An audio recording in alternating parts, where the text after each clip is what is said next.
Assalamualaikum warahmatullahi wabarakatuh. Bismillahirrahmanirrahim. Alhamdulillahirabbil alamin wa bihi nasta'inu ala umuri dunya waddin.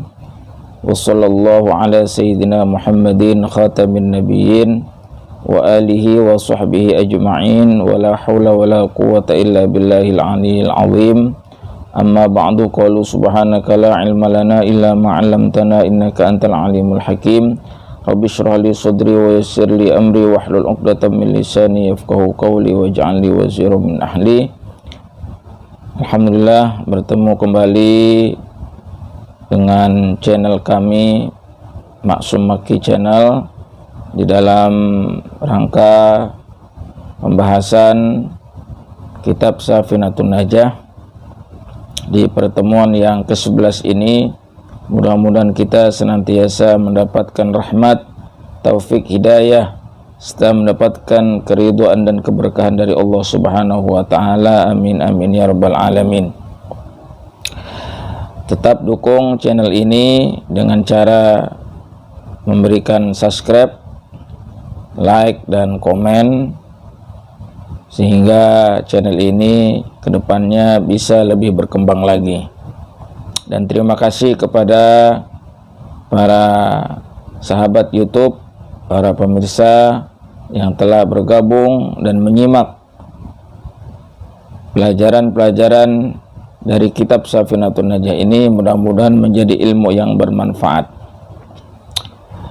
Mari kita mulai pembahasan ini dengan membukanya dengan pembacaan Ummul Quran suratul Fatihah.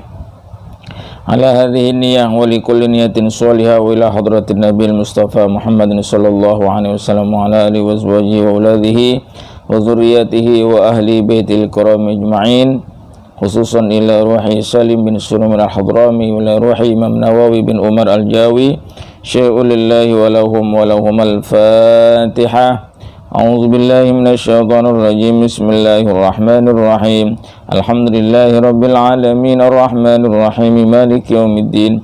Iyyaka na'budu wa iyyaka nasta'in. Ihdinas siratal mustaqim. Siratal ladzina an'amta 'alaihim ghairil maghdubi 'alaihim waladdallin. Amin amin amin amin ya rabbal alamin. Seperti biasa, pembahasan ini akan dibagi menjadi dua sesi. Sesi pertama adalah cara membaca kitab Safinatun Najah dengan terjemahan bahasa Indonesia untuk pemula.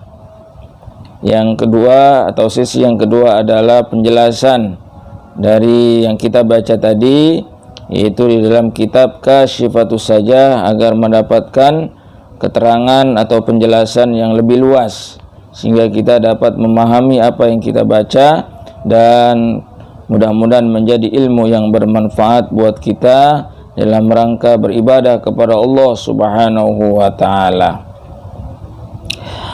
Qala al-musannifu rahimahullahu taala wa adaman naf'a bi 'ulumihi wa bi barakatihi fid dharaini amin amin amin ya rabbal alamin.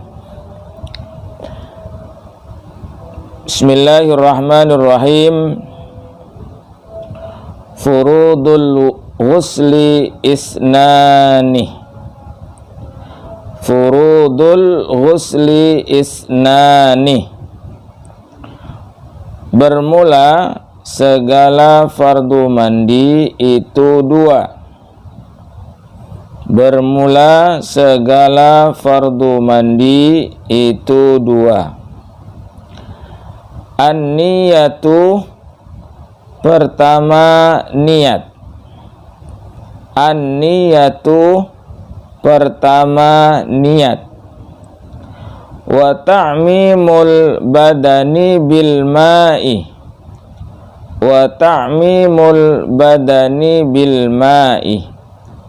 Dan kedua, meratakan badan dengan air. Dan kedua, meratakan badan dengan air.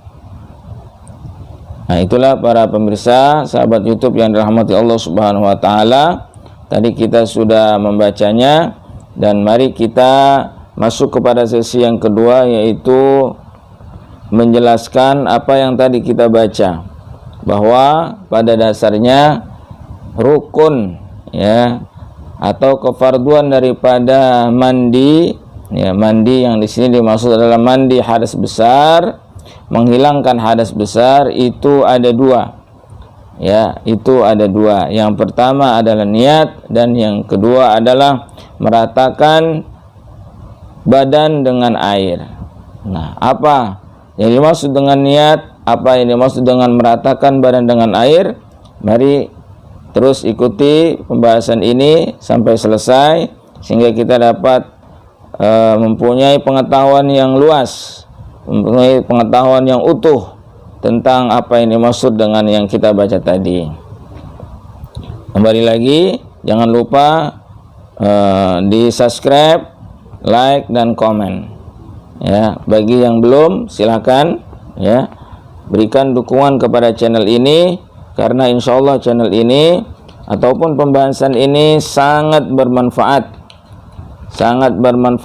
untuk ibadah kita kepada Allah Subhanahu wa taala. Dan mudah-mudahan apa yang kita usahakan dengan membangun channel ini ataupun dengan memberikan dukungan kepada pembahasan ini, insya Allah menjadi amal kebaikan yang terus mengalir ya, yang terus mengalir. Kebaikan-kebaikan itu menjadi pahala bagi kita semuanya, dan insya Allah jika diamalkan oleh seseorang, maka insya Allah kita akan juga mendapatkan pahala seperti halnya orang yang mengamalkan itu, insya Allah, insya Allah.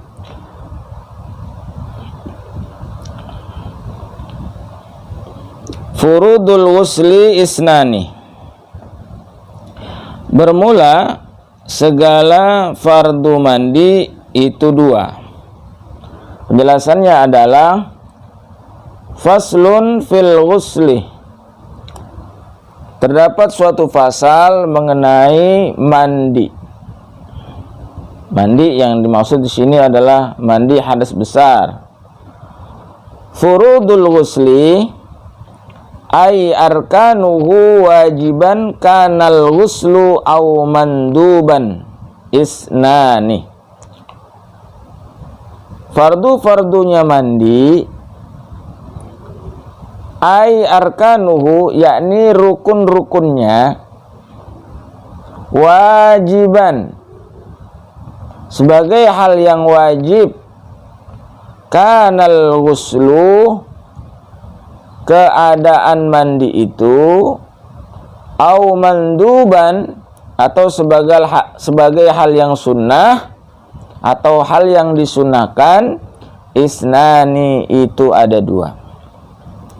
Artinya mandi yang dimaksud di sini adalah mandi dengan niat yang telah ditentukan.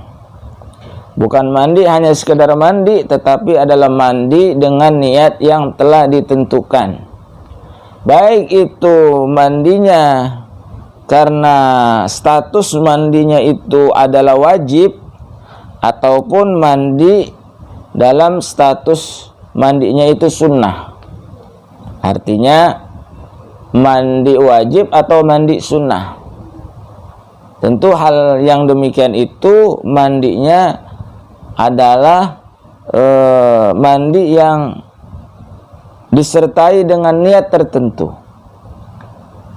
Nah, kefarduan daripada mandi itu ada dua. Ya, kefarduan daripada mandi itu ada dua. Atau rukunnya dari mandi yang berniat tadi, baik itu berniat wajib atau berniat sunnah, ya, maka itu ada dua rukunnya. An-niyatu, pertama niat. Nah, rukun yang pertama adalah niat. Di sini penjelasannya al-awwalun niyatu. Yang pertama adalah niat. Ka'an yanwiyal junubu raf'al janaba raf'al janabati, seperti orang yang junub meniatkan mengangkat janabah atau menghilangkan kondisi junub. Nah, jadi bagi orang yang junub itu berniatnya adalah mengangkat ya janabah atau menghilangkan kondisi junub. Wal haidu wan nufasa'u raf'al haidi awin nifasi. Sedangkan orang yang haid dan nifas meniatkan menghilangkan haid atau menghilangkan nifas. Itu niat.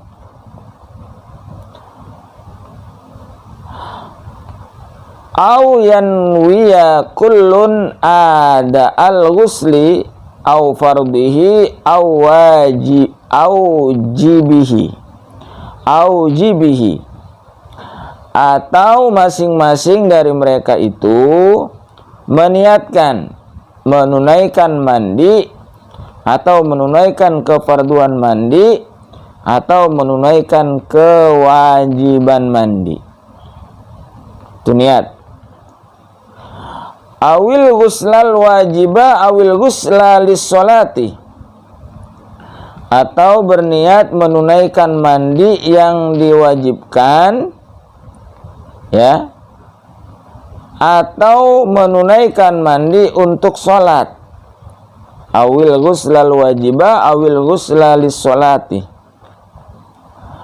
au raf'al hadasi faqat awit taharata anhu, atau meniatkan mengangkat hadas saja ya, meniatkan atau berniat mengangkat hadas saja atau bersuci dari hadas ya, awit taharata, bersuci dari hadas, aulahu auli ajlihi, atau bersuci karena hadas atau bersuci karena kepentingan hadas. Awit taharatal wajibata aulis sholati, atau niat bersuci yang diwajibkan atau bersuci untuk sholat. Nah, itu jadi macam-macam niat apa di situ tergantung kepada kondisinya. Bagi orang yang junub, dia berniat mengangkat janabah ya, menghilangkan kondisi junub. Bagi orang yang haid atau nifas ya, itu dia berniat menghilangkan haid dan menghilangkan nifas. Atau dia mandi berniat untuk menunaikan kefarduan mandi atau menunaikan kewajiban mandi ya, atau dia berniat mandi yang diwajibkan ya, atau berniat mandi untuk melaksanakan sholat, atau mandi untuk mengangkat hadas ya, raf'al hadasi, atau mandi karena berniat untuk bersuci dari hadas, atau mandi karena berniat bersuci yang diwajibkan ya, untuk melaksanakan sholat. Nah, itu silakan saja berniat mau dikhususkan atau mau secara umum. Kalau secara khusus itu tergantung kepada kita mandi wajibnya itu karena apa? Itu khusus namanya. Mandi wajibnya karena junub, umpama bersenggama, bersetubuh dengan istri, maka niat karena junub, umpama dikhususkan. Atau mandinya niat karena menghilangkan haid, karena setelah selesai menstruasinya, haidnya, atau setelah selesai nifasnya, atau mau dikhususkan itu boleh ya. Atau karena mandi hadas besar, ya boleh. Atau karena mandi mengangkat hadas besar, boleh. Atau menghilangkan hadas besar, boleh. Ya, atau berniat secara umum saja, yaitu mengangkat hadas besar umpama. Liraf'il hadasil akbari, ya. Nawaitul ghusla liraf'il hadasil akbari fardhan lillahi ta'ala. Niat aku mandi karena menghilangkan atau mengangkat hadas besar karena Allah Ta'ala. Itu secara umum, ya. Itu secara umum boleh. Jadi mana saja yang mau dipakai silakan. Yang penting adalah rukun yang pertama itu adalah niat. Rukun yang pertama itu adalah niat. Jadi niat jangan sampai tidak dilaksanakan. Niat itu adanya sekali lagi dalam hati.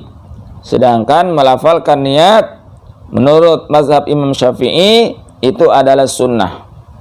Sunnahnya bagaimana? Kita melafalkan terlebih dahulu, diucapkan nawaitul ghusla li raf'il hadatsil akbari fardhan lillahi ta'ala. Kemudian baru kita menuangkan air. Pertama kali menuangkan air ke tubuh kita, maka disitulah kita mulai berniat. Niat aku mandi karena menghilangkan hadas besar, fardu karena Allah Ta'ala. Nah, disitu hatinya yang ngomong. Lal ghusla walat taharata faqat idh qad takunu adatan. Tidak sah niat mandi saja dan tidak sah niat mandi untuk bersuci saja, sebab sungguh keadaan mandi berwujud sebagai perilaku kebiasaan. Artinya ada satu pendapat yang mengatakan bahwa tidak sah apabila niat itu hanya mandi saja atau mandi untuk bersuci saja tanpa menyebutkan mandinya itu untuk apa. Ya, mandinya itu karena apa? Ya, itu menurut sebagian dari perilaku kebiasaan. Ya, au nawatil haidu awin nufasa'u hillal wat'i min haitsu tawaqqufuhu alal ghusli wa in kana haraman kazina. Atau wanita haid dan nifas boleh berniat hillal wat'i, ya, boleh berniat hillal wat'i. Apa hillal wat'i? Menuntut agar halal disetubuhi. Jadi seorang yang berhaid, ya, yang sudah selesai haidnya atau selesai nifasnya, itu kan selama haid, menstruasi, atau selama dia nifas, itu kan nggak boleh disetubuhi. Maka dia berniat hillal wat'i, agar dihalalkan bersetubuh. Artinya bersetubuh di sini dengan suaminya, dengan orang laki-laki yang sah, ya, suaminya yang halal. Ditilik dari sisi persetubuhan itu berketergantungan pada mandi wajib. Jadi dia berketergantungan dengan mandi wajib. Meskipun persetubuhan itu berwujud tindakan yang haram seperti zina. Li'anna lahu jihataini, karena sungguhnya mandi semacam itu memiliki dua sisi perkara, menghilangkan haid atau nifas dan menuntut dihalalkan disetubuhi. Wa illam takun muslimatan walal wati'u musliman, meskipun wanitanya bukan muslimah dan lelaki yang menyetubuhinya bukan muslim. Qalal hisniyu walau nawal junubu istibahata ma yatawaqqafu 'alal wusli. Syekh Al-Hisni berkata, jikalau orang yang junub berniat agar diperbolehkan melakukan suatu yang berketergantungan pada pelaksanaan mandi. Ya, jikalau orang yang junub berniat agar diperbolehkan melakukan suatu yang berketergantungan pada pelaksanaan mandi, kas-sholati wa tawafi wa qiraatil qur'ani ajza'uhu, seperti sholat, tawaf, membaca Al-Quran, maka niat itu mencukupi baginya. Ya, mencukupi baginya. Wa inna wa ma yustahabbu lahu ka ghuslil jum'ati, dan jika ia niat dengan perkara mandi yang disunahkan baginya seperti mandi Jumat dan semacamnya, maka niat itu tidak mencukupi baginya karena sungguhnya ia tidak niat untuk perkara yang wajib. Ya, kalau dia berniatnya mandinya mandi sunnah, maka dia tidak berkecukupan untuk melaksanakan hal-hal yang wajib. Ya, artinya diselesaikan dulu mandi wajibnya. Jadi mandi wajib, umpama ada orang junub mau melaksanakan sholat Jumat, maka dia hanya mandi sholat Jumat saja, umpama mandi sunnah sholat Jumat, maka itu tidak cukup. Maka dia harus mandi yang wajib dulu. Mandi yang wajib dulu, baru mandi yang sunnah. Ya. Walau nawal ghuslal mafruḍo au faridatal ghusli ajza'ahu qat'an qalahu fir raudati intaha. Dan jikalau ia niat mandi yang difardukan atau kefarduan mandi, maka niat itu mencukupi baginya secara pasti. Demikian dituturkan oleh Imam Nawawi di dalam kitab Ar-Raudhah. Selesai. Maka kalau itu mandinya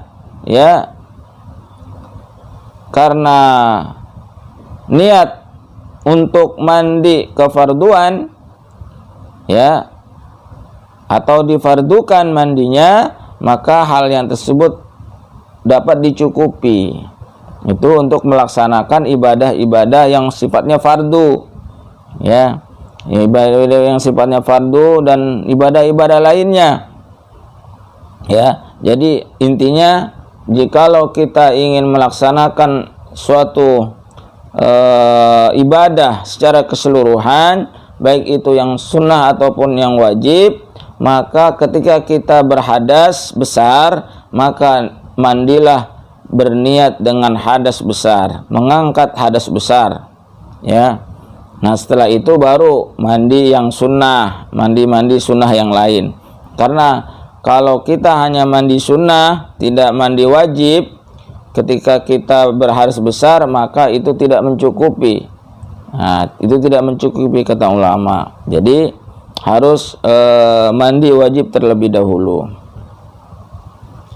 Wala budda an takuna niyatu muqtaranatan bi awwali maghsulin, dan tidak boleh tidak keadaan niat harus berbarengan dengan yang pertama kali dari anggota tubuh yang dibasuh. Jadi posisi niat itu berada pada saat pertama kali anggota badan kita dibasuh. Sawaun kana min asfalil badani au a'lahu au satihi lianna badanal junubi kulluhu ka'udwin wahidin. Sama saja sawaun, keadaan anggota yang pertama kali dibasuh itu termasuk dari bagian paling bawah tubuh, asfalil badani, yang paling bawah umpama, au a'lahu, atau yang paling atas, au wasatihi, atau yang di tengah, atau bagian tengah tubuh. Karena sungguhnya tubuh orang yang junub seluruhnya adalah seperti satu anggota. Artinya apa? Bahwa kalau kita ingin mandi wajib, mandi hadas besar, maka niat, atau mandi sunnah juga, mandi sunnah, maka niat atau posisi niat itu berada pada basuhan yang pertama. Ya, jadi pada basuhan yang pertama itu kita sudah niat. Mau yang dibasuh itu mulai dari bawah dulu boleh, atau yang dibasuh itu mulai dari atas dulu boleh, atau yang dibasuh itu dari tengah dulu. Nah, dari situlah kita berniat. Ya, kita berniat. Falau nawa ba'da wusli juz'in minhu wajabat i'adatuhu li'adamil i'tidadi bihi qablan niyati. Lalu jikalau ia niat setelah membasuh satu bagian dari tubuhnya, maka wajib mengulangi basuhan pada bagian itu, karena tidak diperhitungkan sah dengannya sebelum niat. Jadi kalau kita ingin membasuh dari tubuh kita, maka basuhlah tubuh kita itu yang didahului oleh niat. Kalau belum didahului oleh niat, maka basuhan itu tidak sah, ya, tidak sah. Maka itu bagian yang dibasuh itu tidak diperhitungkan. Fawajaba qarnuhu bi awalihi, maka wajib membarengkan niat dengan yang pertama kali dari bagian tubuh yang dibasuh tersebut. Jadi dibarengin dengan bagian tubuh yang dibasuh awal pertama kali. Nah, disitulah posisi niat mulai dibaca. Innama huwa lil i'tidadi bihi la li sihhatin niyati. Sesungguhnya hal itu hanyalah untuk diperhitungkan basuhan dengan niat tersebut, bukan untuk keabsahan niat. Artinya niatnya sih nggak masalah, ya, niatnya tetap sah, tetapi yang tidak sah adalah basuhannya. Sehingga basuhan yang tidak disertai dengan niat atau basuhan yang dibasuh sebelum niat, maka harus diulang basuhannya. Li'annaha qad shahat walau lam yukrinha bi awalihi, karena sesungguhnya niat telah sah walaupun tidak membarengkan niat dengan yang pertama kali dari anggota tubuh yang dibasuh. Artinya niat tetap sah, ya, niat tetap sah, tetapi yang tidak sah itu adalah basuhan. Basuhan yang tidak yang mendahului niat, ya, basuhan yang mendahului niat, sekali lagi, basuhan yang mendahului niat itu tidak sah, maka basuhan yang mendahului niat itu harus diulang kembali. Umpama kita sudah mengguyur air di atas kepala kita tapi kita tidak berniat, maka mengguyur air di atas kepala tadi yang tidak berniat atau sebelum berniat, maka itu harus diulang kembali. Wa ta'mimul badani bil ma'i, dan kedua meratakan badan dengan air. Nah, ini rukun yang kedua, ya. Wasani ta'mimul badani, dan rukun mandi yang kedua adalah meratakan tubuh. Ai zahirihi bil ma'i, yakni bagian tubuh yang tampak dengan air. Ya, jadi yang kedua meratakan air itu ke seluruh tubuh kita yang tampak. Wa minhul anfu wal unmulatul muttakhadhani min nahwi dhahabin fayajibu ghusluhu badalan amma tahtahu. Dan termasuk tubuh nih, yaitu hidung dan ujung jari-jari yang terbuat dari seumpama emas, maka wajib membasuhnya sebagai ganti dari anggota yang berada di bawahnya. Li'annahu bil qat'i sara minal zahiri, karena sungguhnya anggota tubuh tersebut dengan sebab terputus maka menjadi termasuk anggota tubuh yang tampak. Umpama tangan palsu, umpama kaki palsu, umpama, ya, itu harus dibasuh, ya. Atau cincin kita yang ada di tangan itu harus basah, dan juga yang ada di bawahnya. Kalau kita bawa mandi maka dia harus basah. Yang di bawahnya cincin itu itu harus basah juga. Jadi diputar tuh ya, cincin kita diputar supaya dilonggar-longgarin gitu, diputar-putar supaya air itu meresap ke jari-jari tangan kita yang ada di bawah cincin itu. Wala yajibu ghuslu sya'rin nabiti fil aini awil anfi wa innama wajaba ghusluhu minan najasati li ghaldiha, dan tidak wajib membasuh rambut yang tumbuh di dalam mata.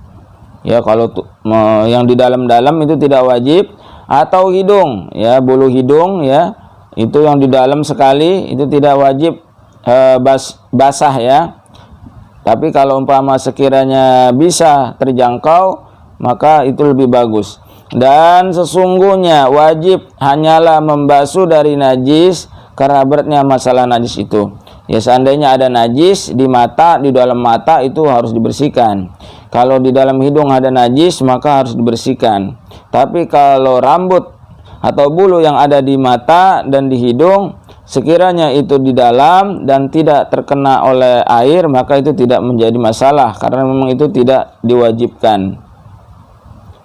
Wajibu isalul ma'i ila ma tahtal ghurlati li'annahu zahirun hukman wa illam yadhhar hissan li'annaha mustahiqqahul izalati.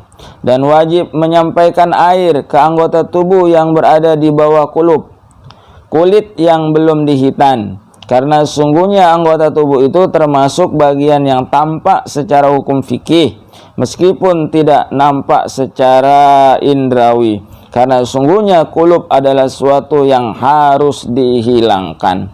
Jadi kalau masih ada kulubnya, maka sesuatu yang ada di dalam kulub itu ya, itu harus, atau yang di bawah kulub itu, maka harus dibasuh ya.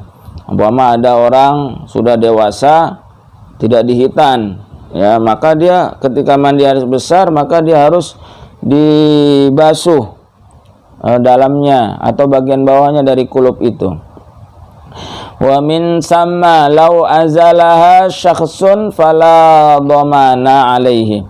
Dan karena itulah seandainya orang lain menghilangkan kulubnya, menghitannya, maka tidak ada kewajiban ganti rugi atasnya.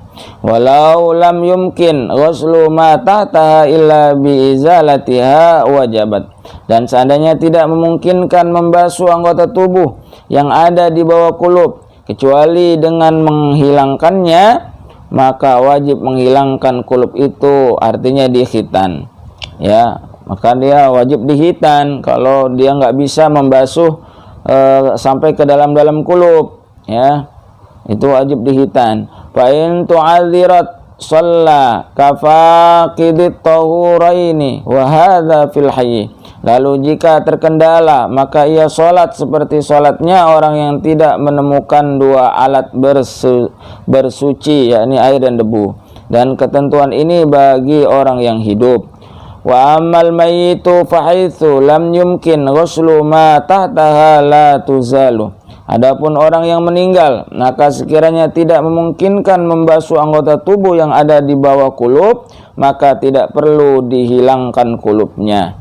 Li'anna dzalika ya'uddu izdira'an bihi wa yudfanu bila sholatin 'alal mu'tamadi indar ramli. Karena sungguhnya hal menghilangkan kulub pada jenazah itu diperhitungkan perbuatan melecehkan kepadanya, dan jenazahnya dikebumikan tanpa disolati, berdasarkan pendapat yang muktamad yang dapat dijadikan pegangan menurut Syekh Ar-Ramli. Jadi kalau ada orang orang meninggal belum dihitan, orang dewasa belum dihitan, maka dia tidak perlu dipotong kulubnya ya, karena itu adalah bagian yang tidak menghormati jenazah, melecehkan jenazah atau menganiaya jenazah, maka tidak perlu dipotong. Tapi konsekuensinya adalah menurut Syekh Ar-Ramli itu tidak wajib disolatkan ya, tidak wajib disolatkan. Wa qala Ibnu Hajarin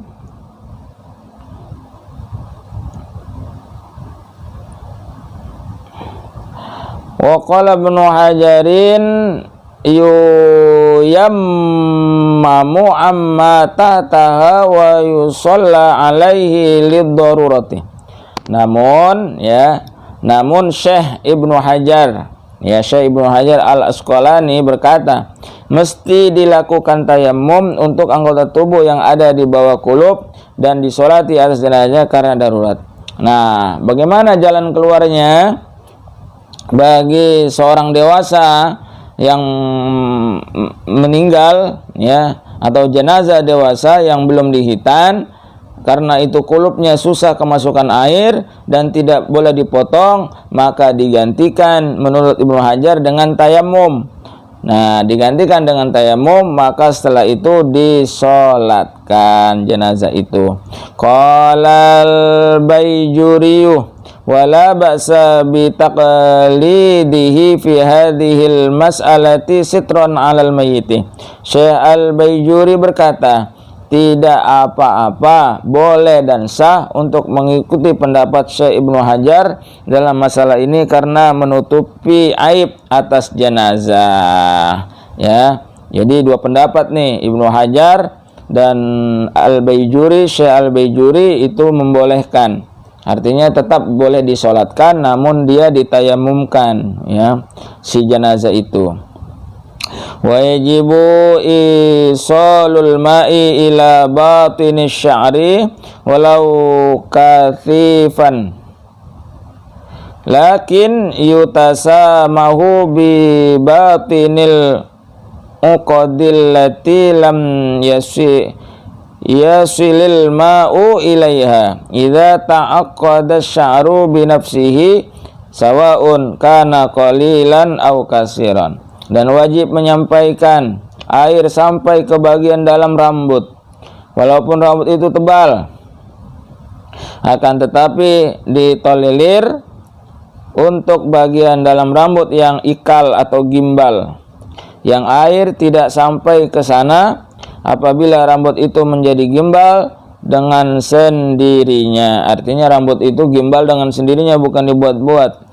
Sama saja keadaan rambut gimbal itu sedikit ataupun banyak.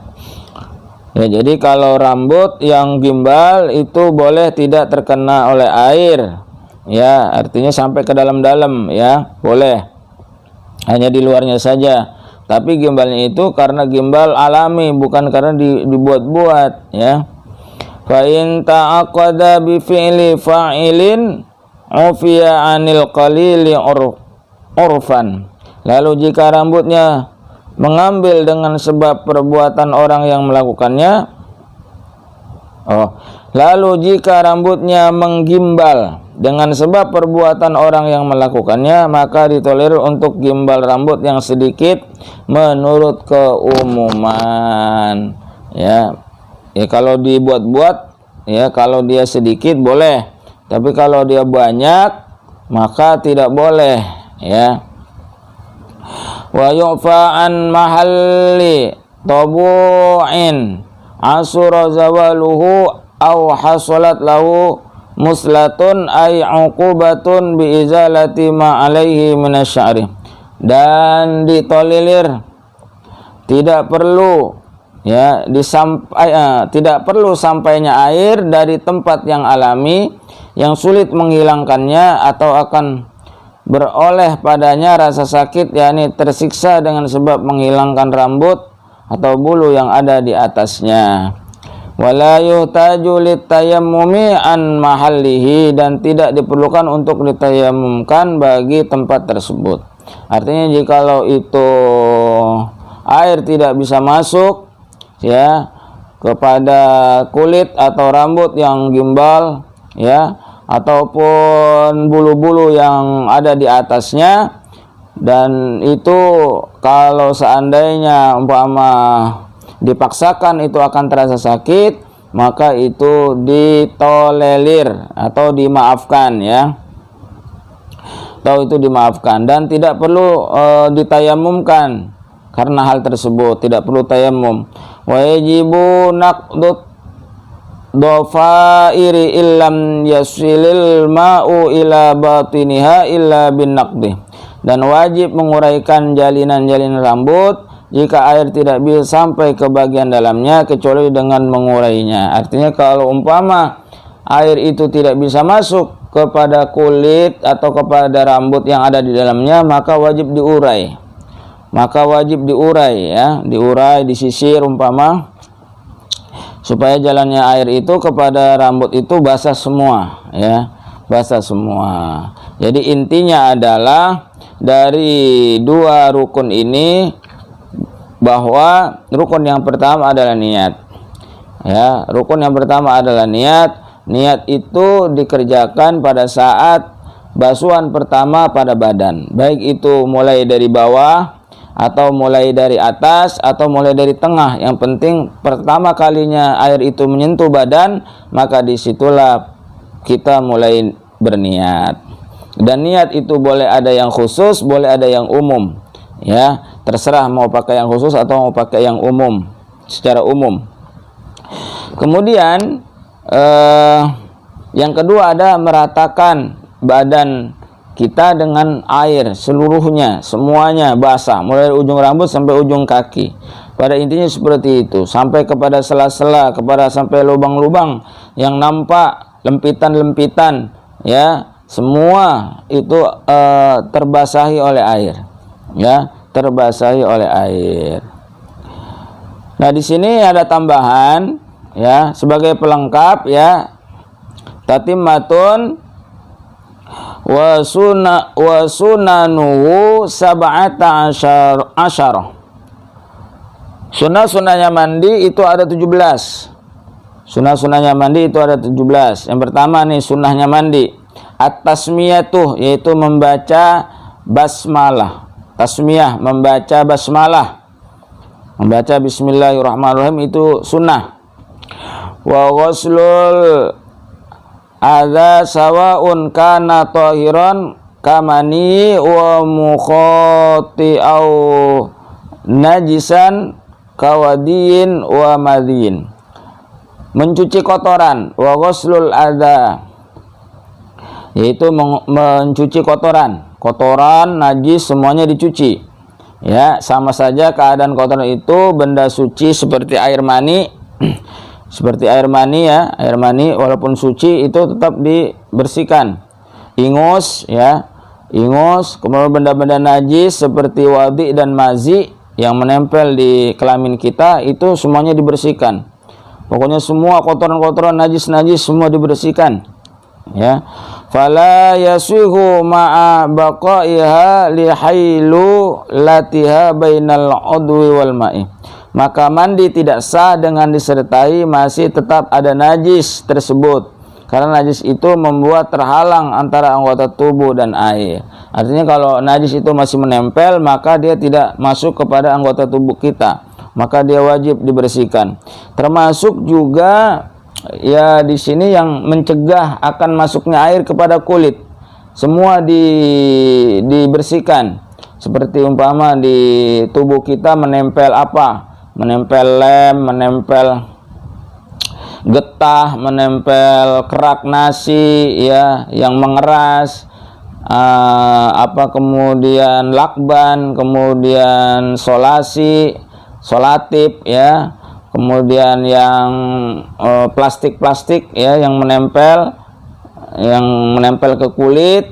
Kemudian juga umpama kuku kita ya ada cuteknya ya, yang ada cuteknya itu semua dibersihkan ya, karena itu nggak akan menyerap kepada masuknya air kepada anggota badan, itu semua dihilangkan ya, karena tidak sah. Ya, karena tidak sah hal-hal itu yang menghambat masuknya air kepada kulit. Tidak sah mandi seseorang manakala masih ada hal-hal yang masih menghambat kepada masuknya air kepada kulit, seperti cat ya, cat. Kita habis ngecat gitu ya, habis ngecat kan belepotan kemana-mana, itu harus dibersihkan semua, dikerok ya, jangan sampai menempel di tangan, di kaki ya, atau di badan-badan yang lain, itu harus hilang semua. Pokoknya hal-hal yang menempel kepada kulit kita yang bukan anggota tubuh kita, maka dia harus dihilangkan supaya air itu menyerap kepada kulit kita. Kalau nggak dihilangkan maka tidak sah Kemudian yang ketiga apa? Yang disunahkan wal wudu'u. Itu sunnahnya adalah berwudu. Ya, sunnahnya kita berwudu. Ya, berwudu sebelum mandi hadas besar. Wa taslisu, kemudian menigakalikan. Wa taslisu, menigakalikan itu sunnah. Ya, menigakalikan sunnah.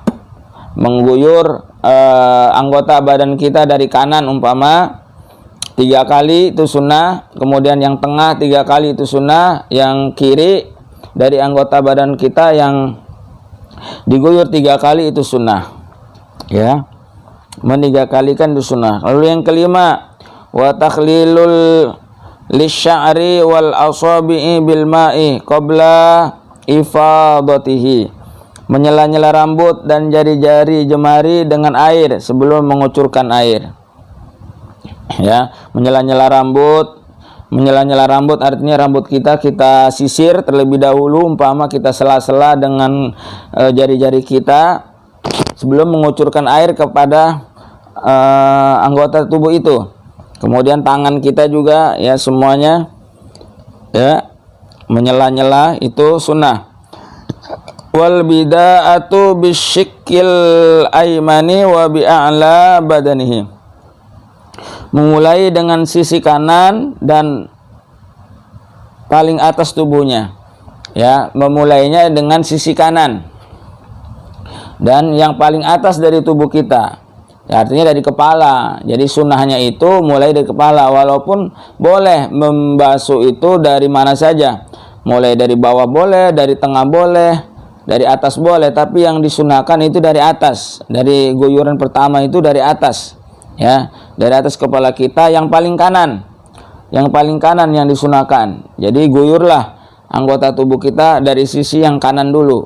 Nah, dari kepala yang paling kanan dulu, diguyur semua, guyur sampai ke tangan kanan, ke kaki yang sebelah kanan tuh basah semua. Ya, 3 kali, baru kemudian yang tengah 3 kali, yang tengah 3 kali, kemudian baru yang kiri ya 3 kali. Kemudian yang ketujuh adalah wadalku, menggosok-gosok tubuhnya. Setelah kita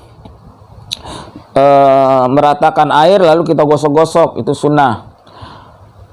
Wa tawajjuhun lil qiblati, menghadap kiblat pada saat mandi hadas besar atau mandi ya mandi karena berniat, baik itu yang wajib ataupun yang sunnah, maka dia menghadap ke kiblat. Menghadap kiblat itu hukumnya sunnah. Wa kaunuhu bi mahallin la yanaluhu rasyasun. Yang kesembilan adalah keberadaannya di tempat yang tidak terkena percikan atau kotoran. Ya, kita berada di tempat yang tidak terpercik oleh kotoran, itu sunnah. Wasatru fil khulwati, membuat yang ke-10 membuat penutup di tempat sunyi, artinya mandinya di tempat yang tertutup, itu sunnah. Ya, di tempat yang sunyi kita mandinya di tempat yang tertutup, itu sunnah. Ya, kalau di tempat yang ramai ya itu wajib lah mandi di dalam tempat yang tertutup. Tapi kalau umpama sunyi, umpama sepi, nggak ada orang, nggak ada yang ngelihat, tapi tetap kita mandinya itu disunahkan di tempat yang tertutup. Wa ja'lul ina'il wasi'i an yaminihi waddayyiki. Yang ke-11 menempatkan wadah yang luas di sisi kanannya dan wadah yang sempit di sisi kirinya. Artinya di sisi kanan kita itu lebih luas ya daripada di sisi kiri kita, itu sunnah. Ya, sunnah. Kemudian wasyahadatani akhirahu, yang ke-13 yang ke-12 dulu ya. Wa tarkul isti'anati illa li'udrin. Yang ke-13 yang ke-12 adalah tidak meminta bantuan untuk mandi kecuali karena uzur. Artinya tidak meminta bantuan orang lain untuk mengguyurkan, untuk menuangkan, untuk menggosokkan badan kita kecuali uzur. Ya, itu sunnah. wasyahadatani akhirahu. Yang ke-13 membaca 2 kalimat syahadat di akhir mandi. Membaca 2 kalimat syahadat setelah kita selesai mandi, ya, baca 2 kalimat syahadat. Kemudian yang ke-14 sunahnya adalah wa madmadatu, berkumur-kumur, ya, wal istishtaqu wal istinsyaku, ya. Yang ke-15 adalah istinsyak, yaitu menghirup air ke hidung. Wa huma sunnatani mustaqillatani ghairul lataini fi wudu'ihi wa wajibatani inda Abi Hanifah. Dan kedua hal itu adalah sunnah yang terpisah, yang bukan termasuk berkumur dan istinsyak yang terdapat dalam wudu'nya. Dan dua hal itu hal yang wajib menurut Imam Abu Hanifah. Artinya kumur-kumurnya itu memang untuk mandi, ya. Kumur-kumurnya untuk mandi dan istinsyaknya untuk mandi, bukan untuk berwudu, bukan saat berwudu. Kan tadi kan disunahkan berwudu. Umpama wudunya itu pakai kumur-kumur, kemudian wudunya pakai istinsyak. Itu kumur-kumurnya wudu dan istinsyaknya wudu, bukan termasuk kepada kumur-kumur dan istinsyaknya mandi. Jadi terpisah, ya. Jadi 2 kali lah bahasa kasarnya. Kalau umpama kita berwudu sebelum mandi, maka kumur-kumurnya untuk wudu lain, istinsyaknya untuk wudu lain, untuk mandi lain. Jadi itu terpisah. Sedangkan untuk menurut Imam Abu Hanifah itu wajib malah, ya. Kumur-kumur dan istinsyak itu wajib menurut Imam Abu Hanifah. Wa kaunu ma'il ghusli so'an in kafahu. Yang ke-16 keadaan air mandinya sebanyak 1 so' atau 3,5 liter jika mencukupinya. Wa ta'ahudus somakhaini wa wudunal jildi. Yang ke-17 dan memperhatikan membasuh dengan cermat 2 lubang telinga dan lipatan-lipatan kulit. Nah, ini sunnah, ya. Jadi memperhatikan lubang telinga, lipatan-lipatan itu sunnah, ya. Nah, sekarang tentang yang dimakruhkan itu diantaranya adalah berlebihan dalam penggunaan air. Jadi kalau kita berlebihan dalam penggunaan air pada saat mandi itu dimakruhkan. Kemudian, ya, melebihkan 3 kali, ya, melebihkan basuhan itu 3 kali itu dimakruhkan, ya, dimakruhkan. Apalagi seandainya air itu air wakaf, bukan air pribadi kita. Umpama itu air kita numpang mandi di masjid, kan air itu air wakaf, ya, bukan air milik kita. Lalu kita berlebihan dalam mandi sampai lebih daripada 3 kali, ya, lebih daripada 3 kali yang disunahkan mengguyurnya, maka itu termasuk haram. Kalau air itu air wakaf, bukan punya kita. Tapi kalau itu air punya kita yang di rumah, maka itu hanya makruh saja, ya, tidak disukai oleh Allah Subhanahu wa taala. Lalu berikutnya yang juga makruh adalah mengurangi dari 3 kali basuhan, ya, mengurangi dari 3 kali basuhan. Jadi berlebihan itu nggak boleh, mengurangi juga nggak boleh. Artinya 3 kali basuhan itu yang disunahkan, ya sudah dikerjakan.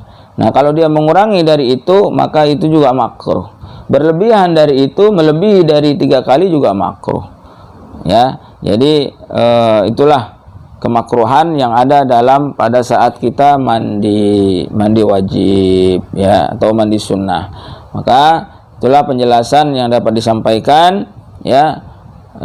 Semoga menjadi pengetahuan yang menambah wawasan kita dan bermanfaat buat kita untuk kita lebih hati-hati lagi di dalam kita melaksanakan ibadah, ya, termasuk menghilangkan atau bersesuci, ya, bersesuci menghilangkan hadis kecil ataupun menghilangkan hadis besar.